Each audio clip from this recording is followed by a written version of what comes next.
It is really easy to overlook the importance of a soundtrack in a certain type of media.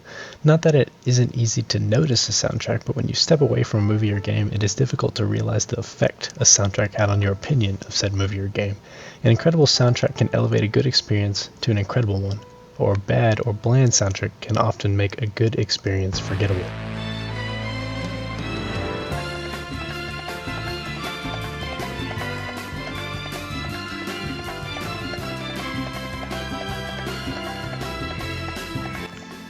A great example of this is the Uncharted series, which are relatively good games for the most part, and in my opinion they get better as they go on in terms of gameplay quality. But one of the main things that makes these games so memorable is the exciting soundtrack. From the moment you boot up the game, you're being hit with this intense, super exciting soundtrack, and it's addictive. When you step away from the game, you can't get the song out of your head, and you want to go back to it. The point is, Uncharted is okay.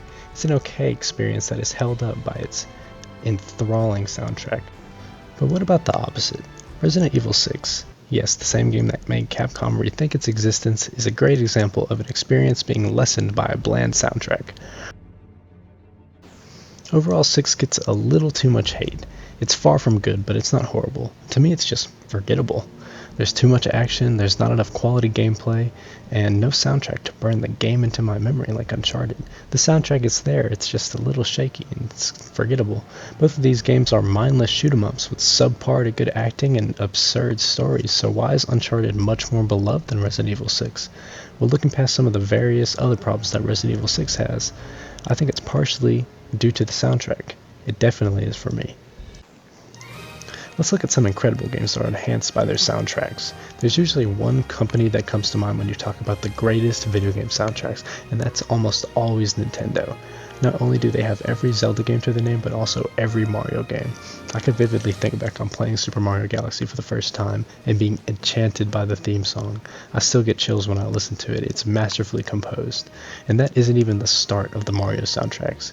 Each game has distinct songs that all have their own personality, and each game is defined by their soundtracks. It's unlike anything else. And now for the Mac Daddy of video game soundtracks, Legend of Zelda, and in my opinion, Zelda has the greatest soundtracks across the video game industry. I don't think there's another soundtrack that displays such an array of emotions than the Ocarina of Time soundtrack. All the Zelda soundtracks are incredible, and some are severely underrated, specifically Skyward Sword. That whole game is underrated, especially the soundtrack. It has one of the best soundtracks across the series. But just think about the opening to Ocarina of Time. Imagine you don't know anything about the game except that it is an epic adventure where you play as an elf boy, and then you see the sun rise as the opening song begins to play.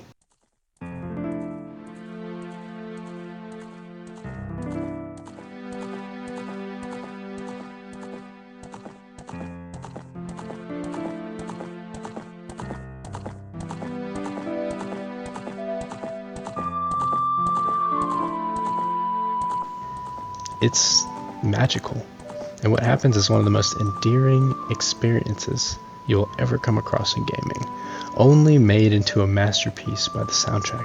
Each area, each character is so distinct. You hear the Windmill Hut theme, and you think of that crazy guy.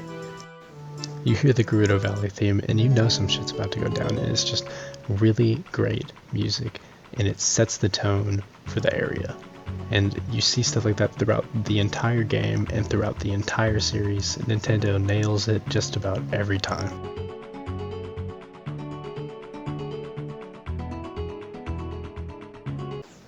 Okay, let's talk about some horror stuff. And there isn't really another genre where nailing a soundtrack is as important as horror. And not necessarily just horror movies or games, but parts in movies and games that are supposed to be terrifying. Like the weird scene in Eyes Wide Shut. And if you don't know what I'm talking about and you don't know this movie, please don't watch it. But the soundtrack is so simple, yet so menacing. It's almost as if the composer is frozen and afraid to move away from the same two notes, just like Tom Cruise when he realizes he's in some deep shit. On another note of the horror genre, let's take a look back at Resident Evil, and I'm not talking about 6. Let's look at the survival horror games in the genre, and specifically in the remake of Resident Evil 1. A lot of this game has no music, and it's just ambient sounds to immerse you in the game, but as you explore the Spencer Mansion, anything could be waiting for you around the corner or behind any door. When you enter a room after 45 minutes of not saving your progress and you hear this song, the feeling of safety is like no other. You can finally save, reevaluate your plan and where you need to go, and take a moment to relax before you throw yourself back out at the unknown. All of the early Resident Evil games have similar save room moments like this, but no other rings truer than in the Resident Evil 1 remake, which is one of the most eerie and intense games in the series. Any moment of relaxation is very welcoming in this game, and hearing this song is one of the most memorable moments in gaming for me, personally. There is such a thing as a great game with a horrible soundtrack, and believe it or not, I might get hate for this, but the Devil May Cry 3 soundtrack is kind of putrid. Maybe I think that because I don't really like metal, but I don't know, this soundtrack is really annoying. When you're in some really intense fight, there's a super heavy guitar, and then randomly some Japanese guy just starts like whispering in your ear while I'm trying to like kill like a witch. I don't know, I just want him to shut up. The game is incredible, but not because of the soundtrack. I think the soundtrack doesn't really add much. It doesn't take away from the game, and it fits the game kind of well, but I just think this masterpiece of a game could have been that much better with a more memorable and distinct soundtrack and less of a focus on metal. For me, it's not that metal can't work in video games, it definitely can, and one thing really comes to mind, and that's Doom 2016. And that soundtrack is incredible. It's not something I would personally throw on just randomly, but when you're killing demons on Mars and this starts to play, you become unstoppable. Someone once said to me about that game that in Doom you aren't stuck with demons, and the demons are stuck with you, the Doom guy, and I think that isn't exemplified better than with the soundtrack, because when that soundtrack comes on, it's like it's magical almost in this weird metal way. The same thing applies to movies, and there are some great movies that have great soundtracks that solidified them as classics, whereas some good movies with repetitive or bland soundtracks just come off as forgettable. Look at superhero movies in general. Some of them are super distinct, like Superman 1978. That soundtrack by John Williams is genre defining, it's incredible. You hear it, and in your head you think, I am Superman, I can be Superman. And if you didn't think that, that's okay, I'm cheesy. Moving on, the Danny Elfman Batman soundtrack also solidified itself as Batman's theme, and you hear that and you think, I'm Batman. Anyway, let's talk about bland superhero soundtracks, and you might hate me for this, but the Avengers, it's okay. It's not bad by any means, but it's very repetitive. I remember distinctly sitting in theaters watching Age of Ultron and hearing the Avengers theme at the beginning of the movie and getting just super hyped up. I was with all my friends, I was so hyped. But I also remember hearing the Avengers theme for the 90th time at the end of the movie and thinking, that's all they have?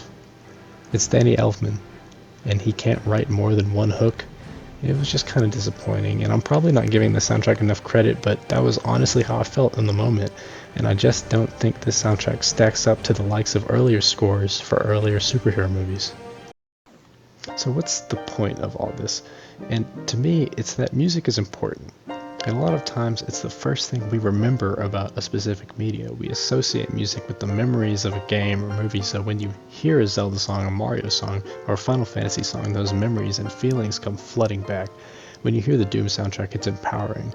And when you hear the Resident Evil 1 Save Room song, it doesn't matter where you are, you're safe, if only for a moment. Thanks for watching.